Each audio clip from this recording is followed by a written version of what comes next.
Hi guys, welcome back to my channel. So math का mock test आ गया second. इसका एक मॉक टेस्ट मैंने पहले लिया हुआ है, ठीक है। और इस मॉक टेस्ट में क्या होगा, पहले मेरे तरीके होंगे जो 15 से 20 सेकंड में आंसर जिसका मैक्सिमम क्वेश्चन का निकल ही जाएगा। मतलब ये 20 क्वेश्चन है ना, आप देखना सिर्फ मेरा टाइमर देखना, तो आपको लगेगा कि ये तो 20 क्वेश्चन में ना मतलब जैसे 5-7 मिनट में हो जाएंगे, ठीक। और फिर मैं बेसिक तरीका बताऊँगा कि बच्चों को बेसिक वैसे नहीं समझ लगता, मैं बेसिक बता दूँगा, ठीक है। मैं कैसे अप्रोच करता हूँ क्वेश्चन को वो देख लेना, ठीक है। और अगर आपको अच्छा लगता है, वीडियो में कुछ नया सीखने को मिलता है, तो वीडियो को लाइक करो, शेयर करो और मोस्ट इंपॉर्टेंटली सब्सक्राइब करो यार, ठीक है। चलो स्टार्ट करते हैं। पहला क्वेश्चन, ये देखो पहला क्वेश्चन जब जैसे आएगा तो मैं उसमें क्या अप्रोच लगाऊंगा पहले वो देखेंगे, फिर इसका बेसिक समझेंगे। कहीं को अगर मेरी डायरेक्ट अप्रोच समझ लगती है तो मैं तो यही सजेस्ट करूँगा कि बेसिक बुसिक भूल जाओ, ये 10th 12th नहीं है, ठीक है। तो चलो पहले देखते हैं क्वेश्चन देखते हैं। The down stream speed of a boat is 80 km/h and it travels a distance 320 km in 8 hours up stream, ठीक है। Find the speed of the boat. तो 80 और यहाँ से निकले 80 और ये 40, 80 40 120 आधा 60, बस कितना टाइम लगा आप देख लो खुद, ठीक। अब इसका क्या लॉजिक होता है मैं बताता हूँ। जैसे एक बोट है, इसकी स्पीड है x km/h, जो हमसे क्वेश्चन पूछी है। तो ये बोट अगर इस साइड को जा रही है, ठीक है, इस साइड को जा रही है, और ये पानी है, ठीक है, जिसमें जा रही है, पानी की स्पीड भी इसी साइड को है, ठीक है, पानी की स्पीड भी इस साइड है। और पानी की स्पीड है y km/h, जिसको बोलते हैं स्पीड ऑफ स्ट्रीम, और ये x km/h speed of boat, ठीक है। अब जब पानी के साथ जिस डायरेक्शन में पानी बह रहा है उसी डायरेक्शन में बोट जो आएगी, तो दोनों की स्पीड क्या हो जाएगी, x + y हो जाएगी, जो क्वेश्चन में दी हुई है 80 km/h। समझ लगा। जब आप तैरते हो तो जिस डायरेक्शन में पानी जा रहा हो, नहर नूर में अगर कैनाल रोड पे जाते हो, जब कठुआ अपना ड्रिंक बार में जाते हो, तो क्या होता है, जिस साइड पानी बह रहा है अगर उस साइड तैरोगे तो इतना एफर्ट नहीं लगेगा, क्योंकि पानी आपको साथ ही ले जाएगा, तो आपकी और पानी की स्पीड ऐड हो रही है। लेकिन अगर बेटा किसी किस्म के होते हैं घर में पागल, तो क्या करता है वो पानी अगेंस्ट चलते हैं। मतलब पानी अगर इस साइड को जा रहा है ना, ये पानी की डायरेक्शन है इस साइड को, इस साइड को, तो स्पीड बोर्ड इस साइड हो जाएगी, ये एक्स और ये वाई, ठीक है, दोनों की स्पीड। लेकिन इस केस में क्या होगा, x - y हो जाएगा। जो क्वेश्चन में क्या दी हुई है 320/8 कितना होता है 40 km/h, ठीक है। ये 320/8 क्यों किया, क्योंकि स्पीड क्या होती है, डिस्टेंस अपॉन टाइम। डिस्टेंस कितना होता है 320 km/h टाइम ना 8, तो यहाँ से आ गई 40 km, ठीक। अच्छा, जब x + y होता है इसको क्या बोलते हैं, डाउन स्ट्रीम स्पीड, ठीक है। मैं फुल फॉर्म नहीं लिख रहा, शॉर्ट लिख रहा। और जब x - y होगा तो क्या होगा, अप स्ट्रीम स्पीड। इसमें बोट अप स्ट्रीम जा रही है और इसमें बोट डाउन स्ट्रीम जा रही है, ठीक है। अब यही हमें क्वेश्चन में दिया, तो हमने क्या किया, x + y = 80 और x - y = 40। हमें क्या निकालना, क्या स्पीड ऑफ बोट x निकालना है। तो x y से y कट गया, दोनों ऐड किया, 2x = 120, x = 120/2, आंसर आ गया 60, ठीक है। अब इसी x को अगर हम यहाँ पुट कर दें तो 60 + y = 80, यहाँ से y कितना आ गया 20। अगर स्पीड ऑफ स्ट्रीम पूछा होता कि धारा की गति बताओ तो 20 होती, और स्पीड ऑफ बोट पूछा तो 60 किलोमीटर होता। सीधी सी बात, समझ लगा कि नहीं लगा, ठीक। ये हो गया, ये बेसिक है, खुद देख लो कितना लंबा चौड़ा बेसिक है भाई। और जो शॉर्ट ट्रिक था वो देख लो, ठीक। Next question, the ratio of marks of Arjun and Karan. तो दो बंदे हैं अर्जुन और करण, इनकी मैं पहले अपना तरीका बताऊंगा, मैं लिखता भी नहीं है ऐसे। The marks of ratio of Arjun marks, the ratio of marks of Arjun Karan, तो ये अर्जुन के मार्क्स हैं और ये करण के। If the marks of the Arjun are 22 less than marks of Karan, तो इसके 22 कम है। तो find the total marks of the Arjun and Karan. Total तो 3 और 2 5, एक की वैल्यू 22, 5 की वैल्यू 2 110, ठीक। समझ लगा कैसे किया पहले मैं। अच्छा मैं हाँ एक चीज़ और बता दूँ कि मैं शॉर्ट कैसे करता हूँ वो भी बताता हूँ। देखो अर्जुन और करण था, 2 और 3 दिया हुआ है, ठीक है।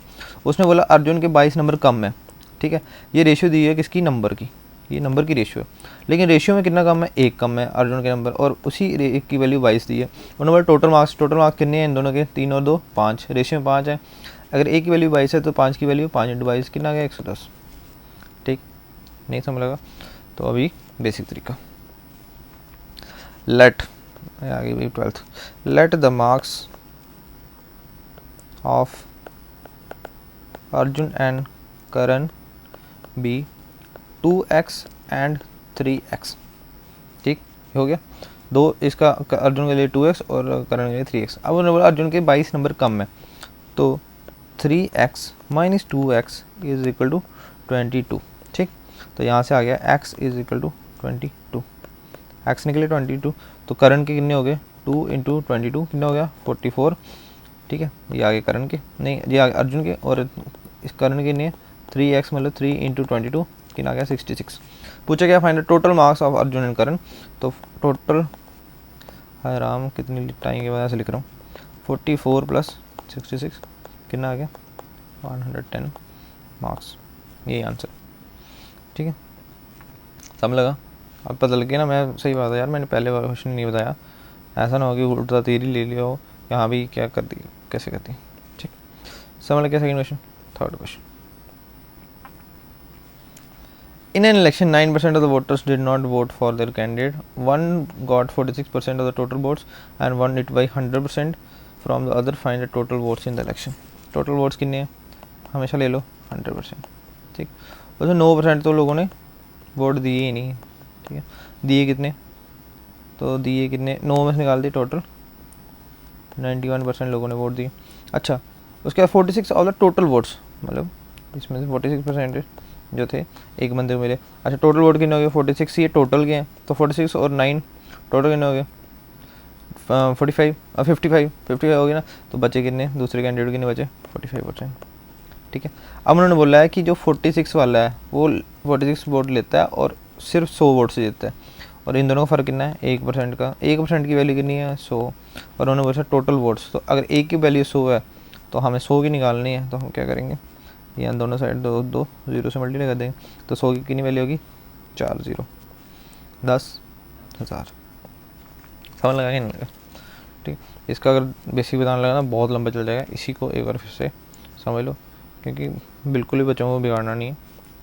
क्या था, 100% टोटल वोट थे, उसमें से 9% हमारे वोटर जो थे उन्होंने वोट दिए ही नहीं, डिड नॉट कास्ट वोट, तो इनका मतलब नहीं होता। फिर बचे कितने 91%। ठीक, अच्छा, उसमें से 46% वोट जो थे एक बंदे ने ले लिए। ठीक है, तो दूसरे बंदे को कितने बचे। अच्छा, इसमें मेन ट्रिक है, अब देखो अगर 100 का 46 निकालो तो आप क्या करोगे, यहाँ 56 दूसरे ने लिए, तो ये तो हार गया, इस हिसाब से तो ये हार गया, लेकिन क्वेश्चन क्या दिया, जीता क्यों, क्योंकि ये 46% टोटल वोट के, तो 100 में से 46% ये ले गया, 9% जो थे वो वेस्ट हो गए, तो टोटल वोट कितने चले गए, मतलब 46 और 9 55, तो इसको कितने बचेंगे, इसको बचेंगे सिर्फ 45। ठीक है, इसको बचेंगे सिर्फ 45। ठीक, और इसी 1% इनका फ़र्क नहीं है 1%, उन्होंने बोला 1% नहीं है भाई, 100 वोट्स का फ़र्क है, तो अगर 1% का वैल्यू ये है तो 100 की निकालनी है, तो दोनों साइड 100 से मल्टीप्लाई कर दो। ठीक, मतलब तो कितना हो गया 100 की वैल्यू 10,000।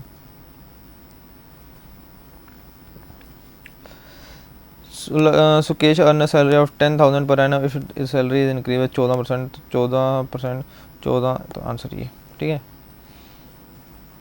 समझ लगा नहीं लगा? ठीक, अगर लग गया तो बहुत अच्छी बात है भाई, कमेंट में लिख देना यार, अगर बेसिक नहीं समझना तब बताना, क्योंकि मेरे को बिल्कुल पसंद नहीं है इतना, मतलब बेसिक्स में घुस के बताना।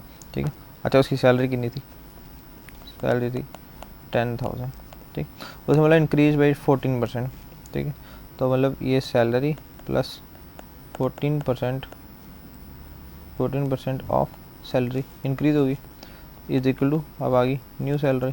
ठीक है, न्यू सैलरी मान रही, सैलरी कितनी थी 10,000 प्लस 14%, को उड़ा देते हैं, परसेंट को उड़ाने का मैंने तरीका बताया परसेंटेज चैप्टर में, 14/100 मल्टीप्लाई 10,000।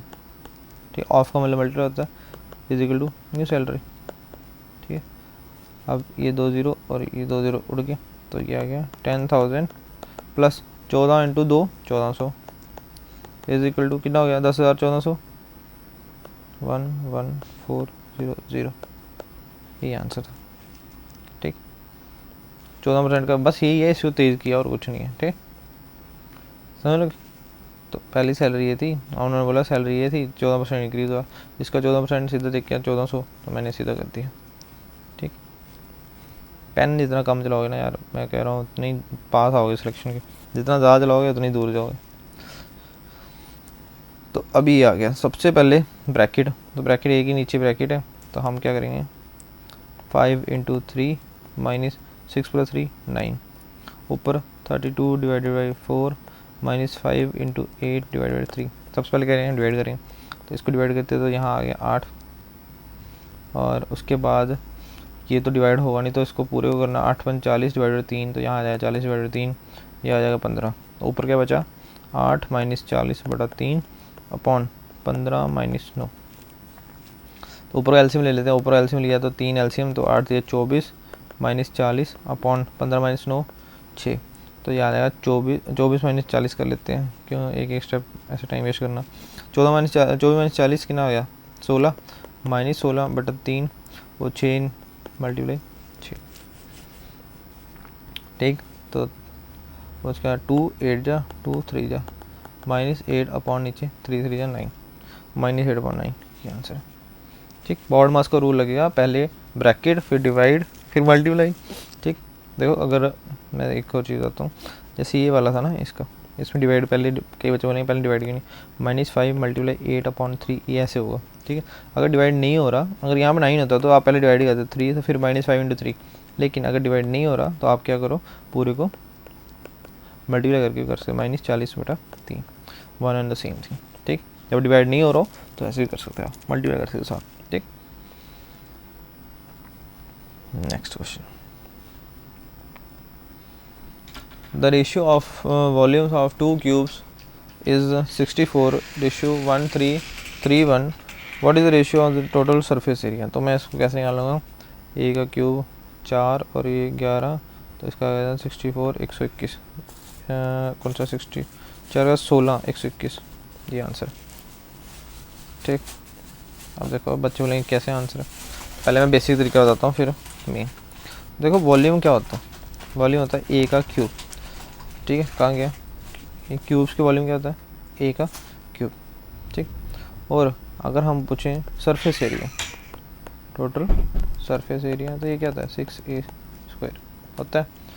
तो क्यूब में वॉल्यूम जो डायरेक्टली प्रोपोर्शनल है ए के क्यूब के, और जो एरिया है सरफेस एरिया वो डायरेक्टली प्रोपोर्शनल है ए के स्क्वायर में। इतना समझ लगा। अच्छा, अगर वॉल्यूम दिया हुआ है, वॉल्यूम जो क्यूब की डायरेक्टली है, तो वॉल्यूम अगर दिया हुआ इनटू ए का क्यूब है, तो इसका मतलब ए कितना है दिया, कितना है 64 रेशियो 1331।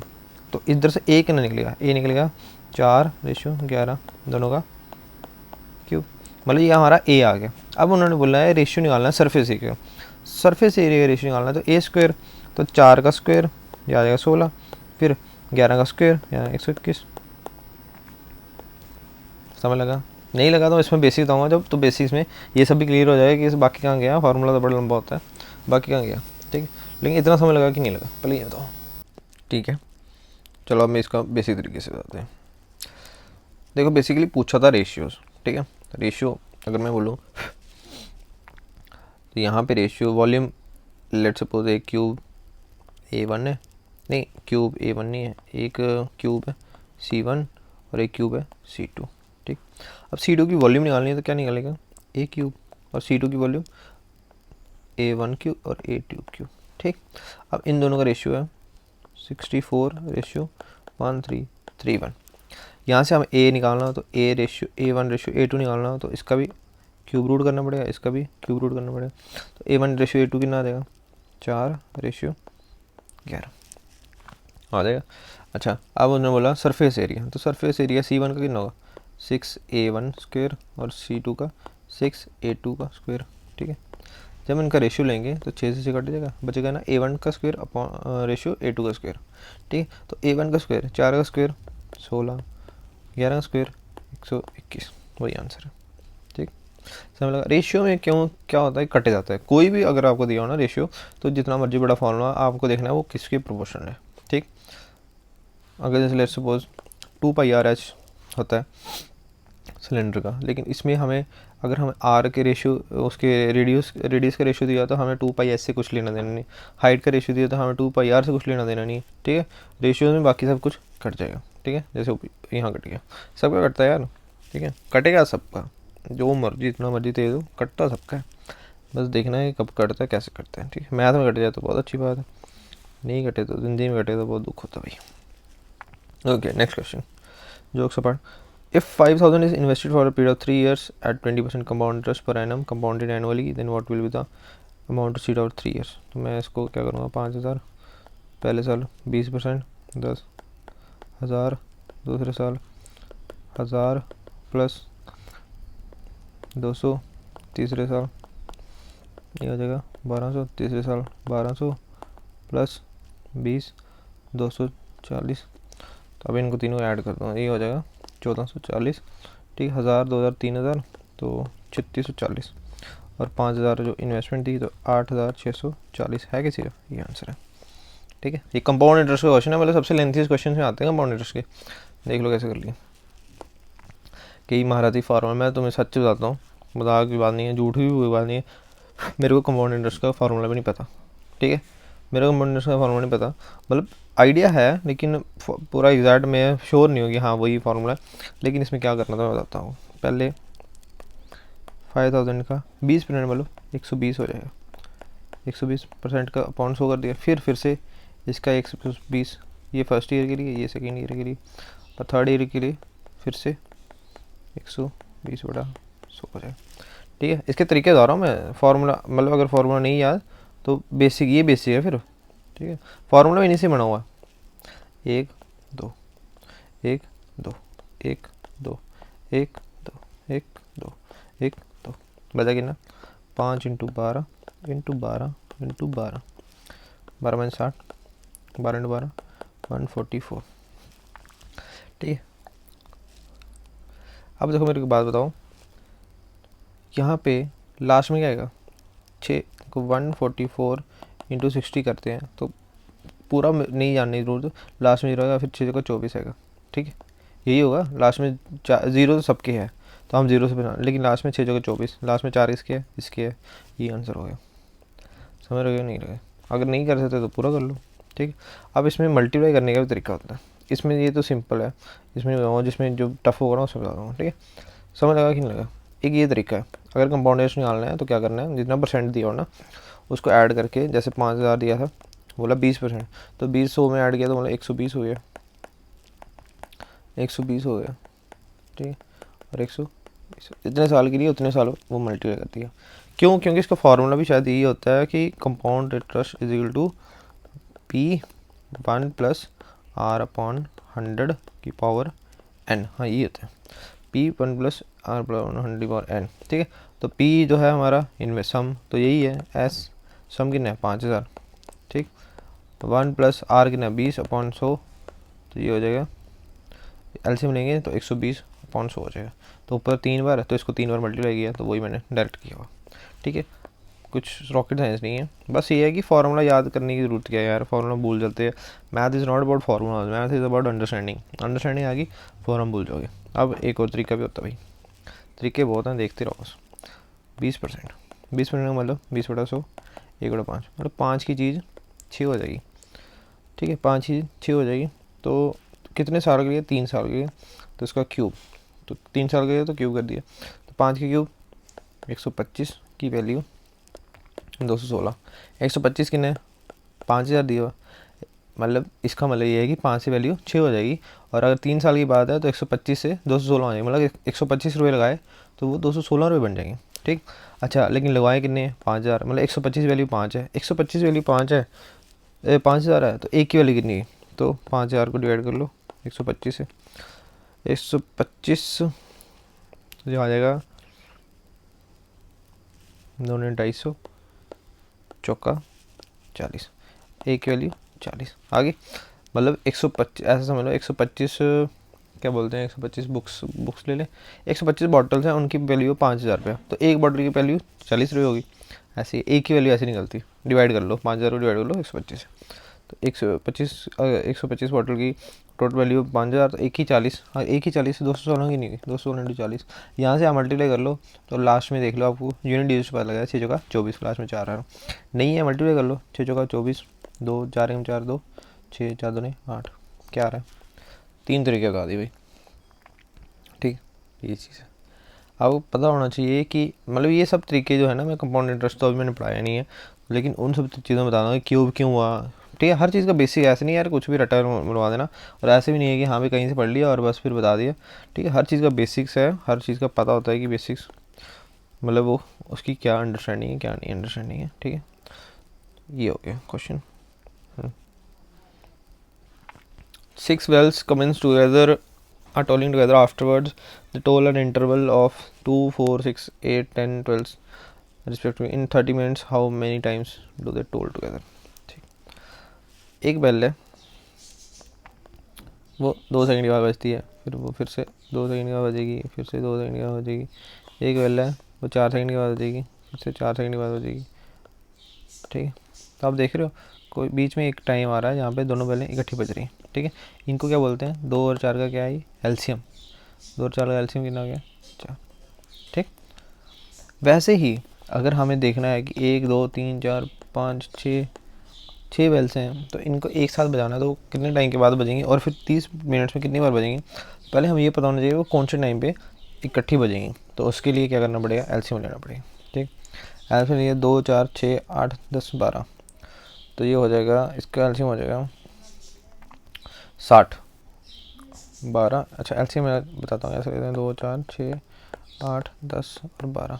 ठीक, 2 से डिवाइड किया 1, 2, 3, 4, 5, 6, फिर 2 से डिवाइड किया 1, 3 का 3 वैसे ही 2, 5 और 3। ठीक है, फिर 2 से डिवाइड किया तो ये 1, फिर 1 यहाँ भी 1 आया। ठीक है, 3 वैसे ही वैसे 1, 5 और 3, फिर 3 से किया तो ये 1, 1 और 3, 1 नहीं 3 इधर 1 क्या आएगा, फिर 5, फिर 1, फिर किसी वजह 5, तो ये सारे 1, 1, 1 आ जाएंगे। ठीक, तो इसी को 5 दिया 15, 15 दूने 30, 30 दूने 60, 60 दूने 120। ठीक, ये हो गया, एलसीएम कितना आ गया, 120। अच्छा 120 सेकंड के बाद ना ये बेल क्या है, बजेगी, तो 120 सेकंड के बाद कितना मतलब हुआ, 2 मिनट। ठीक है, आधे घंटे में लेट्स सपोज 6 बजे पहली बेल बजी थी इकट्ठी। ठीक है, लेकिन ये हम गिनेंगे नहीं क्योंकि उसने बोला टोलिंग टुगेदर, तो पहली बजी, उसके बाद 2 मिनट बाद, फिर 2 मिनट बाद, तो 30 मिनट में कितने 2 मिनट आएंगे, 30 मिनट में कितने 2 मिनट आएंगे, 15, आंसर 15। ठीक, ये हर 2-2 मिनट बाद बजेगी, तो मतलब 30 मिनट में 15 और बजेगी। समझ लगेगा कि नहीं। ठीक, बस ये था। इसमें एलसीएम जो होता है ना, एलसीएम निकालने का एक और तरीका होता है, थोड़ा सा कंफ्यूजिंग हुआ, जैसे ये ना 2, 4, 6, 8, 10, 12, इसमें 2 है, इसमें 2 है, इसमें 2 है, इसमें 2 है, इसमें 2 है, इसमें तो 1, 2 तो यहीं ले लो। अच्छा इसमें 1, 2 बच गया। ठीक है, इसमें क्या है 3 बच गया, तो अभी 3 ले लो। इसमें 2 × 2 है, तो 1, 2 ये भी ले लो। ठीक है, क्योंकि इसको क्या है 2 × 1, 2 × 2, 2 × 3, 2 × 2 × 2, तो इसको 1 और 2 बच गया। ठीक है, यहाँ 5 ही बच गया। ठीक, और यहाँ पे क्या है 2 × 2 × 2 × 3, तो ये सारा हो गया 5 × 10, 10 दिया 30, 30 दूना 60, 60 दूना 120। ठीक, थोड़ा एलसीएम मतलब उस चैप्टर में बताएंगे जिस चैप्टर में क्या बोलते हैं एलसीएम करवाना है। 2-3 क्वेश्चन, 2-3 एग्जाम्पल कराई देता हूँ। जैसे लेट्स सपोज 10, 20, 25, इसका एलसीएम निकालना है। ठीक, तो इसको क्या लिखेंगे 2 × 5, इसको क्या लिखेंगे 2 × 2 × 5, इसको क्या लिखेंगे 5 × 5। पहले 2 ले लिया तो 1, 2, 1, 2 ये उड़ गया। ठीक, उसके बाद फिर से 2 ले लिया तो ये भी टूट गया। उसके बाद फिर 5 ले लिया तो ये और ये भी उड़ गया तीनों। फिर 1 और 5 ले लिया, तो कैल्शियम 5 में 25, 25 दूने 50, 50 दूने 100, और ये इनका एलसीएम है। 10 से भी कटता है, 20 से भी कटता है, 25 से कटता है। एलसीएम क्या होता है, तो तीनों से कट जाए, डिविजिबल हो बेसिकली, कटने का मतलब ये था। ठीक, ओके ये हो गया। फाइंड द एचसीएफ ऑफ, देखो ऐसे क्वेश्चन क्या करना है, एचसीएफ फाइंड बोला हो तो रेशियो में होता है, तो ऊपर वालों का जो बोला वही निकालना है एचसीएफ, और नीचे वालों का जो नहीं बोला वो निकाल देना एलसीएम। दो ही चीज़ें एलसीएम, ऊपर वालों एचसीएफ निकालना है 4, 2, 6 और 2, इसका एचसीएफ हाईएस्ट काउंट फैक्टर वो आ जाएगा 2। ठीक, एलसीएम 9, 5, 8, 5, एक 5 ले लिया तो ये दे उड़ गए, 2 ले लिया 5, तो 8 पूरा लेना पड़ेगा, और 9, तो 9 5 जा 8 5 40 और 9 5 जा 450। ठीक है, तो ऊपर एलसीएम था, ऊपर एचसीएफ 2 था, नीचे एलसीएम 480 था ना, 8 5 40, 9 चौके 36, सॉरी 9 चौका 36, 360, तो नीचे आ जाएगा 360, तो 2/360, 1/180 है कोई ऑप्शन, ये रहा। समझ लगा। अब इसको कैसे करते हैं, देखो क्या होता है एलसीएम, तो मैंने बता दिया आपको कि 9, 5, 8 और 5, तो पहले एक 5 ले लिया तो ये उड़ गया। ठीक, उसके बाद 8 में क्या होता है 2 × 2 × 2, तो मेरे को पता है यहाँ पे 3 × 3 है, तो ये हमें पूरा पूरा लेना पड़ेगा। 2 × 2 तो हमने सीधा ही ले लिया 8। अब 3 × 3 और कहीं है तो ये मेरे को पूरा पूरा लेना पड़ेगा, तो 9। तो ये एलसीएम 8 × 5 40, 40 × 9 360। ठीक, अब आ गया H C F. H C F कैसे लेते हैं? एच सी एफ होता है हाईएस्ट काउंट फैक्टर, ऐसा नंबर जो सब में हो 4 2 6 2। इसको लिखें 2 × 2, इसको लिखें 2 × 1, इसको लिखें 2 × 3, इसको लिखें 2 × 1। कौन सा नंबर है सब में है? 2 2 2 2, ऐसे भी ना है 2। ठीक, अच्छा अगर मैं इसके साथ एक 5 भी लिख लूँ तो ये आ जाएगा 5 × 1। अब एच सी एफ क्या होगा? अब एच सी एफ होगा 1। क्यों? क्योंकि अब ऐसा कोई नंबर नहीं है 1 के अलावा जो सब में नहीं है। इसको हम 2 × 2 × 1 लिख सकते हैं, इसको 2 × 3 × 1 लिख सकते हैं, मतलब 1 इसका एच सी एफ है। अगर कोई भी नंबर कॉमन नहीं है तो 1 इसका एच सी एफ है। ठीक, समझ लगा नहीं लगा? ठीक है, अगर मैं यहाँ लिख दूँ 10, ठीक है, अगर यहाँ लिख दूँ 10 2 × 5 तो एच सी एफ क्या हो जाएगा? फिर से 2 हो जाएगा, 2 सब में है। ठीक, तो ये चीज़ है। एच सी एफ क्या होता है? ऐसा नंबर जो सब में हो। ठीक, इसके भी तरीके होते हैं शॉर्ट फॉर्म, मतलब तरीका होता है जब बड़े नंबर से दी हूँ, जैसे लेट सपोज 120, ठीक है, 180, ठीक है, और 300। ठीक, इसमें क्या एलसीएम है? तो क्या करना है, सबसे जो कम जिसका डिफरेंस है ना उसको निकाल लो। तो कम से कम डिफरेंस दोनों का ही है, कितना है? 60। इन दोनों को निकाल लेते हो समझाने के लिए। 120 तो कम किसका है? इसका। तो यहाँ तो 60 ही होगा आंसर, तो यहाँ फिर इसका फैक्टर होगा। पहले 60 चेक कर लेते हैं। 60 2 जा 120, 60 3 180, 60 5 जा 300, तो इसका मतलब 60 ही इसका एच सी एफ है। ठीक, डिफरेंस निकाल के उसको चेक कर लेना। ठीक है, अब अगर डिफरेंस नहीं निकले, लेट सपोज जैसे ये क्वेश्चन था, एक था 118, ठीक है, 130 और 220। ठीक, अब सबसे कम डिफरेंस हमें पता दिख के लग रहा है यहाँ पे, या कितने का डिफरेंस है? 12 का डिफरेंस है। अब चेक करो 12 से उठता है, तो ये हमें पता है 12 से नहीं उठेगा, तो इसका मतलब 12 एलसीएम नहीं हो सकता। अब इसका दूसरा लेटर क्या है? 6। चेक करो 6 से उठता है, तो ये 8 9, ये नहीं उड़ेगा, 6 से भी नहीं उड़ेगा। फिर इसका और कौन सा लेटर है? 4। चेक करो 4 से उठता है, तो 4 से नहीं उड़ेगा। ठीक है, फिर उसके बाद चेक करो 2 से उठता है, तो 2 से उठ जाएगा, 2 से भी उठ जाएगा, 2 से भी उठ जाएगा, तो इनका ऐसे क्या हो जाएगा? 2। ठीक है, समझ लगा कि नहीं? बस ये। ठीक है, फैक्टर चेक करने हैं फिर इनके। ठीक, अगर 2 से नहीं उठता फिर लास्ट में 1 ही बच गया। ठीक, तो 12 के फैक्टर चेक करने हैं। ठीक, ये हो गया, समझ लग गया कि नहीं? ठीक, ऐसा कोई नंबर नहीं है 2 के अलावा जो तीनों को डिवाइड करे। ठीक है, तो ये हो जाए एच सी एफ। बाकी इसकी मैं वीडियो एस सी और एल सी अभी तो मैंने पढ़ाना स्टार्ट ही किया यार, अभी तो बहुत कुछ है पढ़ाने के लिए, ऐसे ऐसे कॉन्सेप्ट मैं देखते रहता हूँ। If the radius of circle is increase by 25% then the area is increase by, इसका आंसर 25%।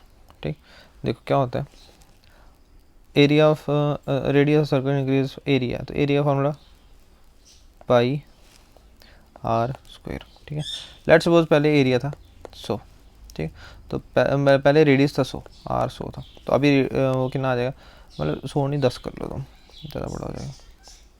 ठीक है, एग्जाम्पल ले लो, इसमें हमेशा एग्जाम्पल ले लेने।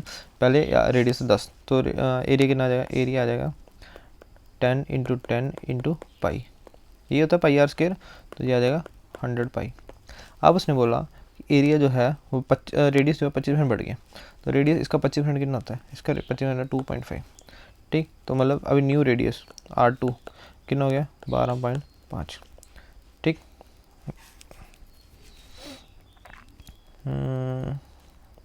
यार पॉइंट्स में आ जाएगा, कोई एग्जांपल मैं ढंग की लेता, एग्जांपल नहीं आ रही ढंग की।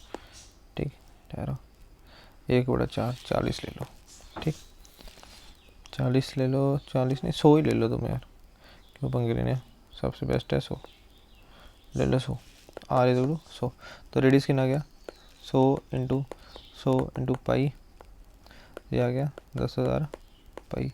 फिर 25% तो 125 × 125 × पाई, तो ये कितना आ गया? 125 × 125, तो 100 × 125 1250 500 और 125 2500 और 125 × 5 700, यह आ जाएगा 15,625। कितना गया? 15,625 पाई। ठीक है, और उसने पूछा कि एरिया कितना इंक्रीज़ हुआ, कितना इंक्रीज़ हो गया? 5,625। ठीक है, पाई ये इंक्रीज़ हो गया, पहले कितना था? 10,000 पाई मल्टीप्लाई 100, ये सही कैंसर, ये सही कैंसर, ये सही कैंसर। ठीक, तो इसका कितना बचेगा 56.25। अच्छा सॉरी, इसका आंसर आएगा 56.25। ठीक, ये मेरा थोड़ी गलती लग गई इसमें, क्या मेरे को पता लग गया इसमें स्क्वायर है ना, तो मैंने वो गलती कर दी, स्क्वायर नहीं किया मैंने, सीधा कर दिया। ठीक, तो ये है इसका 56.25%। समझ लगा कि नहीं लगा, ये परसेंटेज में। ठीक है, नेक्स्ट मैंने वो स्क्वायर नहीं किया ना, इसलिए डायरेक्ट मैंने 25 कर दिया। ऐसे नहीं होगा, स्क्वायर होगा तो 25 + 25 मतलब फिर वो अलग हो जाता है। बता देता हूँ, शॉर्ट भी बता देता हूँ, कई बच्चे लगेंगे, कईयों को लगेगा कि नहीं ये ना तुक्का ही मार दिया। शॉर्ट भी बता देता हूँ। इसमें क्या होता है, जैसे एरिया जो है अगर स्क्वायर हो रहा है, इसमें स्क्वायर हो रहा है क्योंकि इसमें फॉर्मूला में स्क्वायर है, तो अगर एक रेडियस बढ़ रहा है तो उसका क्या होगा, पहले 25, फिर से 25, फिर 25 × 25/100। एक फार्मूला है, मैंने पढ़ाया वो इसमें परसेंटेज वाले टॉपिक पढ़ाया उसे। ठीक है, तो अगर 2 बारी कॉन्जिक्यूटिव कोई परसेंटेज बढ़े, अगर घटे तो माइनस हो जाता है, तो 25 से 25 50 प्लस 25 × 25 625/100, तो कितना आ गया 50 + 6.25, तो कितना आ गया 56.25। ठीक, ये था, ये शॉर्ट है इसका। तो सीधे देखना 25 अगर सॉल्व करने वाली है तो क्या करना, 25 25 और 25 50 होगा, 25 × 25 625 होता है, 25 के 625 होता है, 625 में 2 जीरो लगा, पॉइंट नीचे 2 जीरो आएंगे, 6.25 होगा, 50 और 6.25 56.25। अगर नहीं भी जिसको देखो जिसको नहीं भी ये सब इतना लंबा करना, उसको क्या कर सकता है कि अगर मेरे को पता 25 तो 25 + 25 + 25 × 25 होगा। अगर इसको ये नहीं पता तो मेरे को ये पता है कि 50 तो आएगा, 50 से ऊपर ही जाएगा काम, नीचे नहीं आएगा। तो ये 50 है, ये नहीं हो सकता, ये 50 नीचे है, ये 50 नीचे है, तो एक ही ऑप्शन है जिसमें 50 से ऊपर है। समझ लगा कि नहीं लगा? देखो थोड़ा उस हिसाब से आपको मतलब अप्रोच करनी पड़ेगी।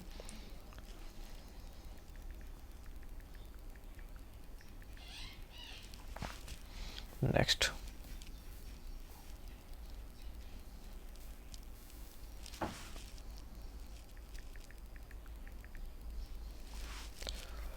ये क्वेश्चन आ गया भाई, बड़ा इंटरेस्टिंग क्वेश्चन है।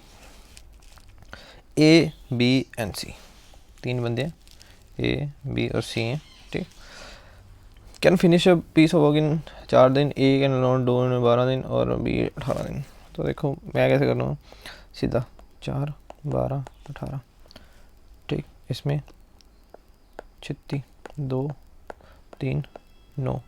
C को अकेले करना है, ए कौन सा, A नहीं, ए बी, अच्छा ओ सॉरी मेरे को लगा तीनों अलग दिया। ए का दिया हुआ है 12, बी का दिया है 18, ए + बी + सी का दिया हुआ है 4। तो तीनों एलसीएम ले लो, 36 12 दूने 18, नहीं 12 दिया 18 नहीं, और 4 9, 3 + 2 सी का 4, तो 4 को डिवाइड किया, 9 आंसर। समझे, 9 आंसर है इसका। अब इसका बेसिक तरीके भी आए थे भाई। ए कोई भी काम को कितने दिन में करता है, 12 दिन में।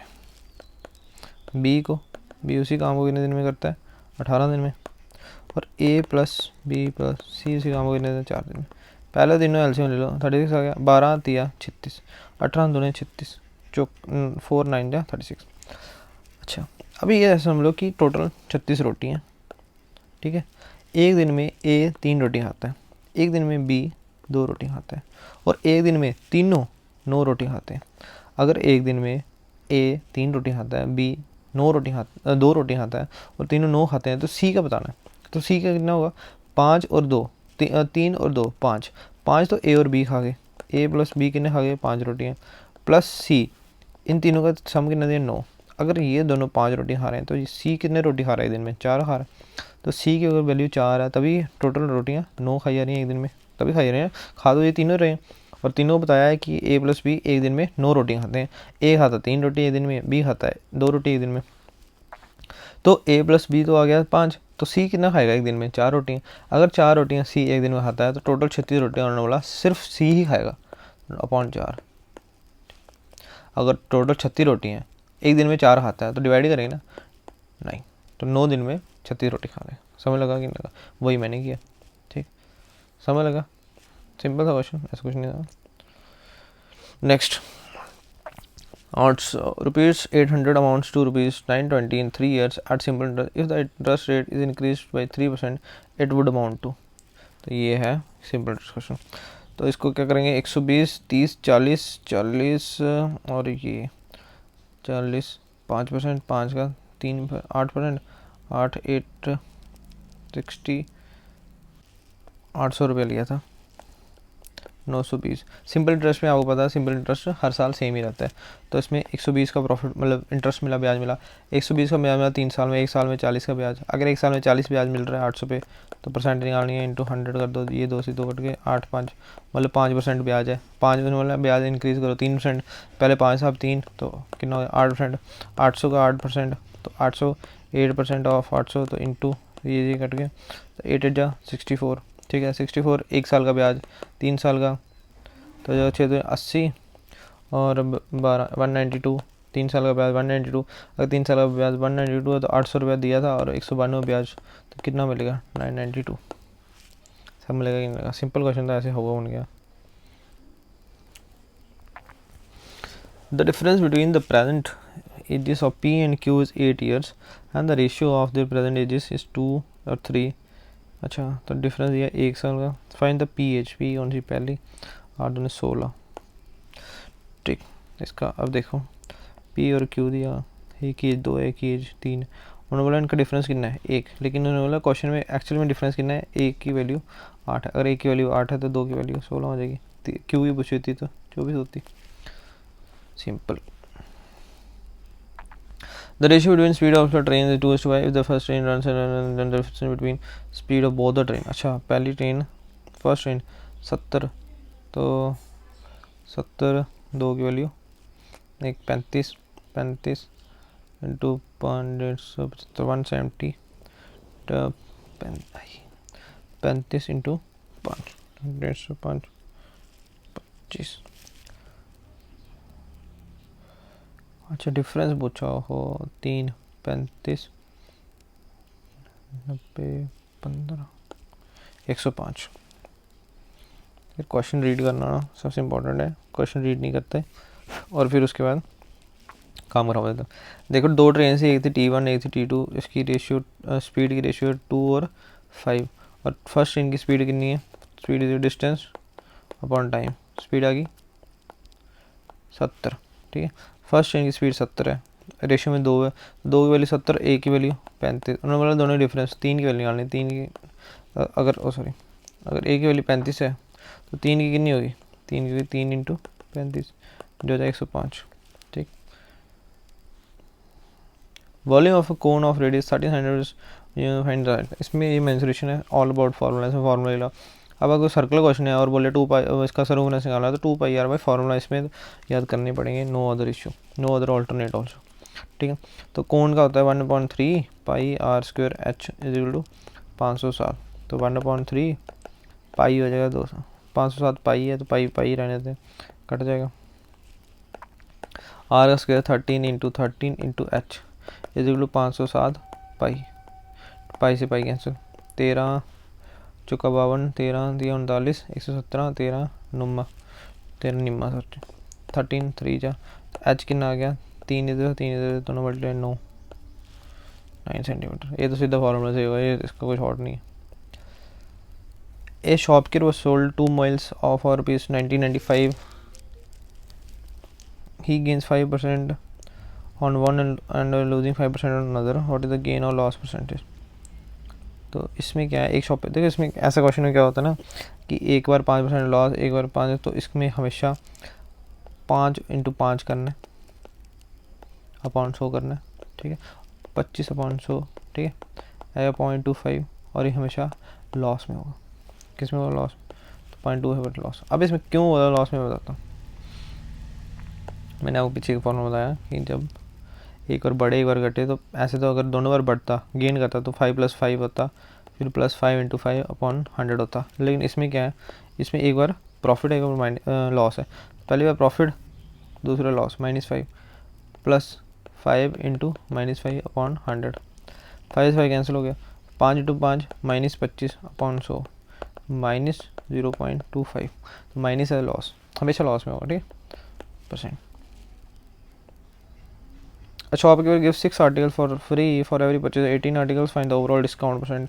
18 की अच्छा 6 तो 24, 24 पे 6, 6 का 24 इंटू 100, 6 चौका 25%। ठीक है, इसका मैं बताता हूँ। देखो उसने 18 आर्टिकल बेचे और 6 फ्री दे दिए। अब उसने टोटल कितने भी दी, मतलब उसमें टोटल दिए 24 आर्टिकल। ठीक, अच्छा उसने 6 फ्री दे दिए, लेकिन उसको हर आर्टिकल 1 रुपये का पड़ा। लेट्स सपोज 1 रुपये पड़ा, तो उसने 18 आर्टिकल जो दिए उसको 18 रुपये पड़े होंगे। 6 आर्टिकल जो उसने मुफ्त दिए उसको तो 6 रुपये पड़े, तो इसका मतलब उसको 24 रुपये के वो टोटल आर्टिकल पड़े थे। लेकिन उसने आगे 6 मुफ्त दिए, उसको कितने रुपये मिले, 18 रुपये मिले। उसने डिस्काउंट कितना दिया, 6 रुपये का। 6 का डिस्काउंट कितने में दिया, 24 पे दिया इंटू 100, तो 6 चौका 25%। ठीक, नहीं समझ लगा फिर से बताएं का। एक बंदा उसने 18 मतलब उसने कुछ चीज़ें लाई, उसको उसने 24 पेन लिया है। ठीक है, उसको 1 रुपये का पेन मिला, तो उसने कितने रुपये खर्चे, 24, ये कॉस्ट प्राइस होगी 24। ठीक, उसके बाद उसने 6 आर्टिकल फ्री दे दिए, मतलब उसने पैसे कितने के लिए, 18 के लिए, तो उसको पैसे कितने मिले, उसको पैसे मिले 18 रुपये। ठीक है, 24 रुपये का उसने लागत, उसने अपने पैसे लगाए थे, 18 रुपये उसने लिए, तो कितने का डिस्काउंट हुआ, 6 का डिस्काउंट हुआ, और डिस्काउंट में कॉस्ट प्राइस में निकलता है 6 पाँच 24, 4 25। ठीक, 25%।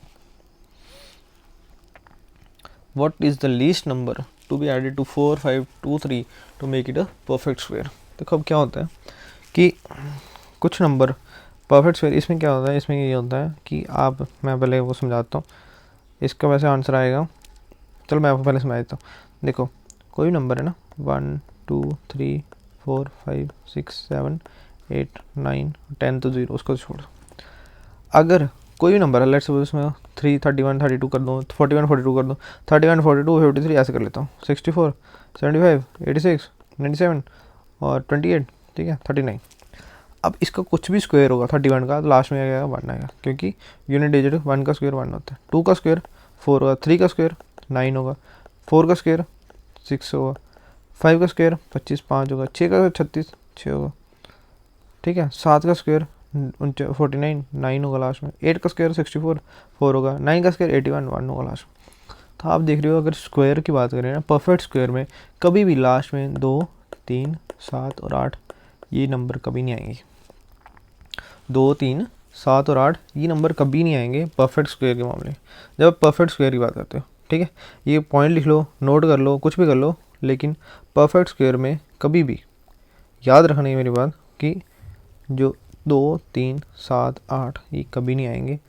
ठीक है, पाए जितना मर्जी बड़ा नंबर हो, पाए जितना वो मतलब कुछ भी हो, स्क्वायर के टाइम में हमेशा लास्ट में क्या आएगा, 1 आएगा, 4 आएगा, 9 आएगा, 6 आएगा और फिर से 4 आएगा, लेकिन परफेक्ट स्क्वायर में ये नहीं आएगा। ठीक है, अच्छा अब हम ऐसा करते हैं कि यहाँ ऑप्शन एलिमिनेट करते हैं। तो इसके जैसे देखो इन्होंने बोला है, इन्होंने ये बोला है कि what is the least number to be added to 4 5 2 3। तो 4 5 2 3 में ऐसा कौन सा नंबर हम ऐड करें कि परफेक्ट स्क्वायर बन जाए। अच्छा 101 ऐड करें, लास्ट में कितना गया 3 और 1, लास्ट में 4, हो सकता है पॉसिबल। 105 ऐड करें, लास्ट 5 3 8, ये नहीं हो सकता। अगर 110 ऐड करें तो 110, तो लास्ट में 3 और 0 3 ही आ जाएगा, ये भी नहीं हो सकता। 238 ऐड करें तो 8 3 11, ये हो सकता है। तो मतलब 2 ऑप्शन तो आपके इसी ट्रिक से निकल गई। ट्रिक क्या है, मतलब एक्चुअल में पॉसिबल है कि जो 2 3 7 और 8 है, ये मतलब फैक्ट है, इसको आप याद करना ही पड़ेगा आपको। ठीक है, अच्छा अब क्या होगा, 4 5 2 3 प्लस 1 0 1, तो इसमें क्या आ गया 4 2 4 5 4 6 2 4। अच्छा मैंने अगर ट्रिक बताई थी कि पहले अगर नहीं पता स्क्वेयर्स तो क्या करना होता है, पहले कर लो, आपको पता है ये 70 का स्क्वायर है, 70 का स्क्वायर जो होगा वो होगा 4900, सामने पता लगता है। ठीक है, इसको मैं हटा देता हूँ। ठीक, और 60 का स्क्वायर कितना होता है, वो होता है 3600, तो 70 और 60 के बीच में ही है, इतना पता लगा 4600। ठीक है, अच्छा 65 का स्क्वायर कैसे करते हैं, 65 का स्क्वायर लास्ट में 25, 6 से 1 बढ़ाया 7 7 6 जा 42। ठीक है, तो मतलब ये 65 और 70 के स्क्वायर के बीच में। अच्छा लास्ट में क्या आ रहा है 4, ऐसा कौन सा नंबर है 65 के बीच में 66 आता है, 67 आता है, 68 आता है, 69 आता है। ये मैंने बेसिक बताया हुआ है, एक वीडियो में बताया हुआ, आप जाके चेक कर सकते हैं। तो लेकिन अभी यहाँ भी बता रहा हूँ, ठीक है। 6 का स्क्वायर लास्ट में 6 आएगा, 7 का स्क्वायर लास्ट में 9 आएगा, 8 का स्क्वायर लास्ट में 4 आएगा। तो ये किसका स्क्वायर है 68 का। एक अगर आप चेक भी कर सकते हो अपने फ़ोन शोन में, मैं भी कर लेता हूँ। 68 × 68 4624, यही आंसर है, ठीक है, यही आंसर है। लीस्ट नंबर अगर ये भी होता ना, लेकिन मैं तब भी अगर ये भी सेटिस्फाई करता तभी मैं लीस्ट नंबर, क्योंकि 101 उन्होंने क्वेश्चन में लीस्ट नंबर पूछा हुआ, दोनों होते तब मैं 101 को टिक करता, ठीक है। चलो ये आज का आ गया लास्ट क्वेश्चन। इसमें है 20 का cube is subtracted from the square of A number, the number so obtained is 4321, what is the number. तो 20 का क्यूब करना है माइनस नंबर एक्स का स्क्वायर करना है, इसको माइनस करें तो आएगा 4321। तो इसको सॉल्व करिए, एक्स की वैल्यू निकाल के लाना। ये आपका आंसर है, इसका आंसर कमेंट, मतलब ये आपका होमवर्क है, इसका आंसर कमेंट बॉक्स में लिखो, ठीक है। तो चलो बस यही था इस वीडियो में। आई होप आपको वीडियो पसंद आई होगी। अगर नए कॉन्सेप्ट सीखे हैं, नई चीज़ें सीखी हैं तो चैनल को सब्सक्राइब करो, ठीक है। बेल आइकन को प्रेस कर लो ताकि आपको हर एक वीडियो, क्योंकि रेगुलर वीडियोस आ रही हैं इस चैनल पे, तो बस आपका सपोर्ट चाहिए और कुछ नहीं है। और ऐसे ही और इंटरेस्टिंग और कॉन्सेप्ट इसके बाद टॉपिक में स्टार्ट कर रहा हूँ, मैंने क्या बोलते हैं एडवांस मैथ भी स्टार्ट कर दिया, तो आप वो भी जाके देख सकते हो। लीनियर, उसकी लीनियर इक्वेशन का हो गया है मेरा, ठीक है। उसके बाद अब मैं देखता हूँ नेक्स्ट टॉपिक कौन सा स्टार्ट करता हूँ, जो भी होगा आपको पता लग जाएगा। आप चैनल को सब्सक्राइब कर ली, ठीक है। तो चलो that's all from my side, thank you, tata bye bye, please subscribe and share. और मैंने टेलीग्राम ग्रुप भी बना लिया, उसमें ऐड हो जाओ ताकि कभी हम लाइव करें या उसमें सिर्फ इम्पोर्टेंट, क्योंकि अगर मेरे पास 50 100 10 5 कोई बच्चे होंगे और अगर वो सारे मेरे क्लियर हो जाते हैं तो that will be a very special moment for me, ठीक है। तो इसलिए 1395 से कम कम जितने नंबर बच्चे होंगे वो सारे सिलेक्ट हो जाएंगे। उसके बाद अगर कंपटीशन बढ़ गया तो आपकी मेहनत है, ठीक। चलो टेलीग्राम चैनल को जरूर लाइक करना, वो करना क्या बोलते हैं ऐड, उसमें ऐड हो जाना, ठीक है। Thank you so much.